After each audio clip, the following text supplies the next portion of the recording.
Thank you so much, Marit Sijbrandij, for joining ESCAP today to talk about your upcoming keynote presentation that you're going to give in Maastricht, and it's on addressing trauma and adversity in children and adolescents in a global setting.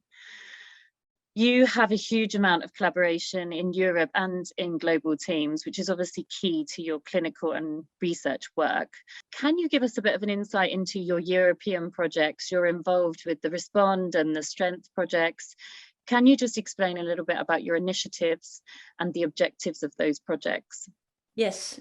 So thanks a lot. I also look forward very much to present at the ESCAP conference in Maastricht. Yes, so indeed, we're doing the two large EU projects at the moment, and also a couple of other additional projects. One of them is the Strengths project, which is a project focusing on increasing the responsiveness of the health systems in Europe, but also in the countries bordering Syria, hosting a lot of Syrian refugees. In response to the Syrian refugee crisis. As you all know, in 2015, we had a massive influx of a lot of Syrian refugees due to the Syrian conflict. Many of them having to flee in the countries bordering Syria, such as Turkey, Lebanon, Jordan, but also many people coming to Europe. And that is when we thought, is our European health system is that actually capable of providing mental health interventions to so many people in need of them? And that is when we thought about examining, developing and evaluating scalable mental health interventions to address the most common mental health problems among Syrian refugees, including also Syrian refugee children. So for instance, in Lebanon, we developed the EASE program, which is a program developed in collaboration with War Child and also the WHO, World Health Organization, to address anxiety, depression, and post-traumatic stress symptoms among young Syrian refugee children in Lebanon. And we also evaluated that outside of the Strengths project in Jordan. Another project we're doing also as part of the Strengths project is that we're evaluating individual face-to-face, very brief, low-intensity interventions to address anxiety and depression, also in adolescents and in young adults.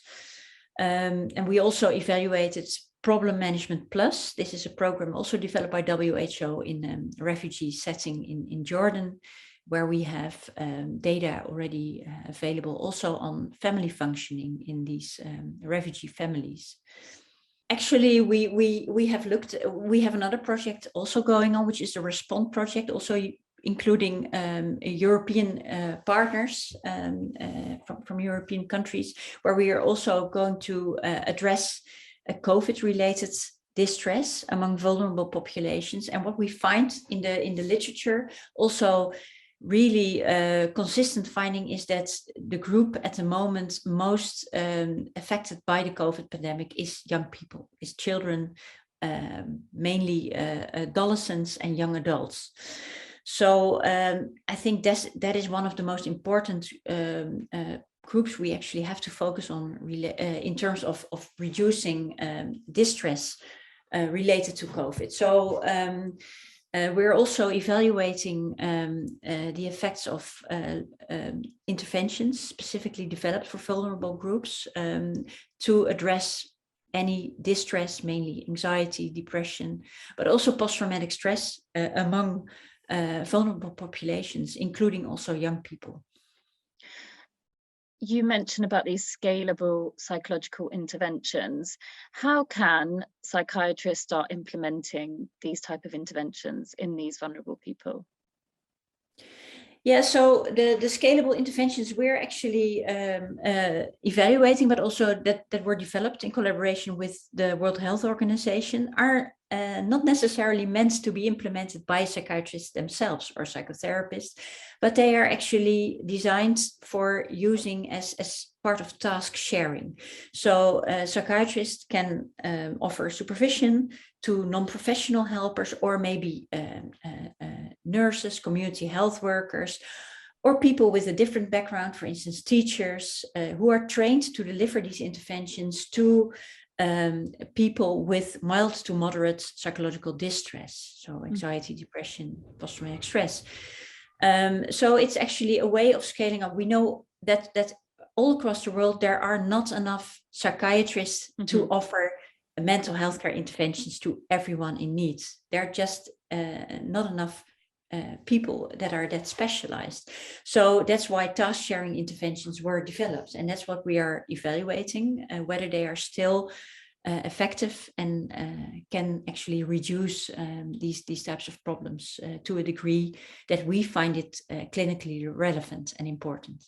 We also know that it's not necessarily always needed to offer very specialized care. We know that these scalable interventions, that sometimes with relatively low intensity interventions, the effects can be very positive.